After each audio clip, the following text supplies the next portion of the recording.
मेरा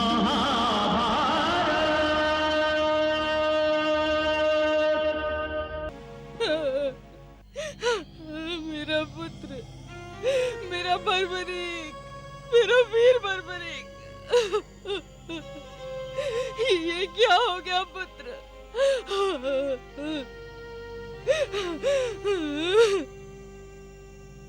हत्यारे, अन्यायी, कृष्ण,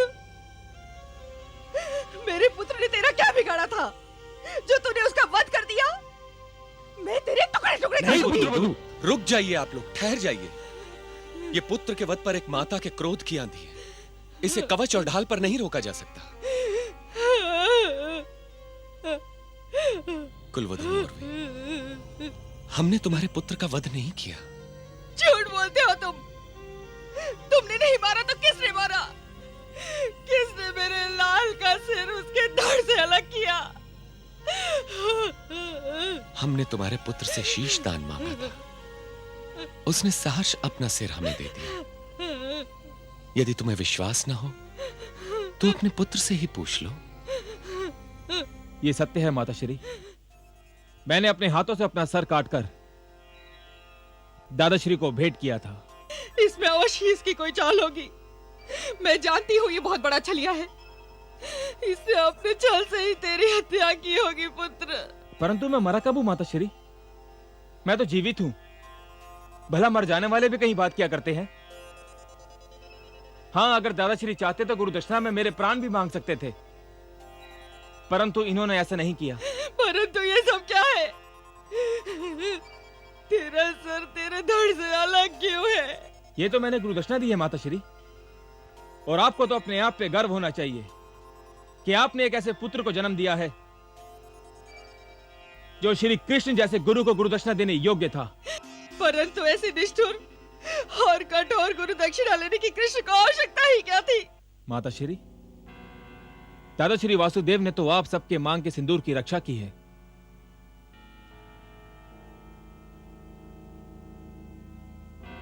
कुलवधू मौर्वी, तुम महान हो कि तुमने अपनी कोख से ऐसे महावीर पुत्र को जन्म दिया। तुम्हारे पुत्र का त्याग अधर्म और अन्याय के विरुद्ध संग्राम में बलिदान और महावीरता का ऐसा उदाहरण बनकर जीवित रहेगा जो कभी दोहराया ना जा सकेगा। आने वाला युग तुम्हारे पुत्र महात्मा बर्बरीक की पूजा करेगा।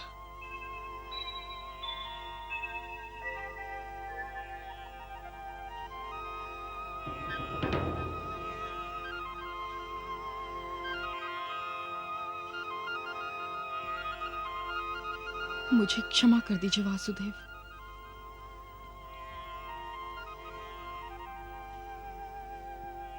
मुझे क्षमा कर दीजिए महापुरुषों।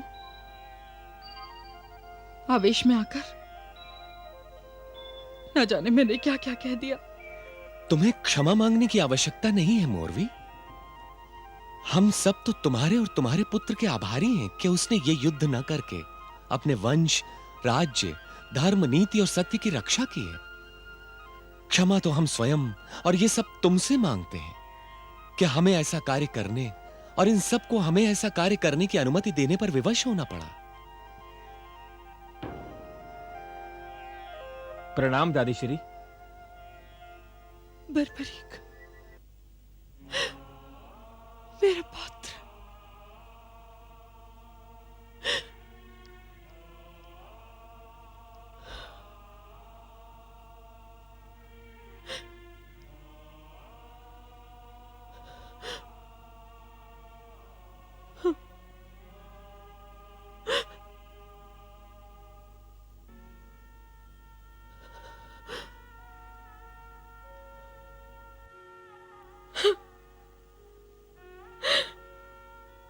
केशव, ऐसा क्यों किया तुमने? तुम तो दयालु हो, दाता हो। तुमने मेरे पुत्र का जीवन ले लिया। ऐसा क्यों किया तुमने? यदि ऐसा करना ही था तो मौर्वी, घटोत्कच का विवाह ही क्यों करवाया था? बर्बरीक को इस संसार में भेजा ही क्यों था? भेजा ही क्यों था? मनस्वी भव, तपस्वी भव, प्रणाम महर्षि। यशस्वी भव।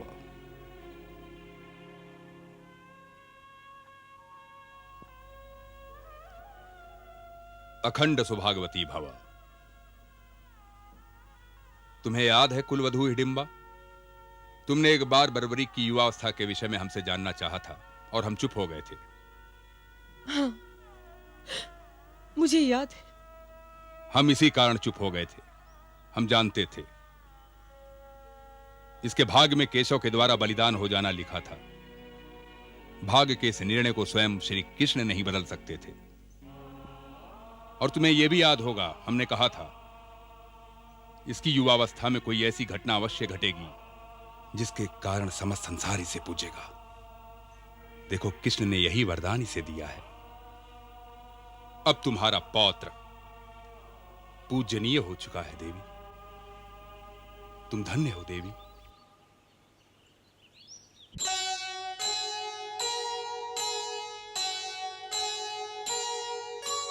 अमर सदा को हो गया बर्बरीक का त्याग,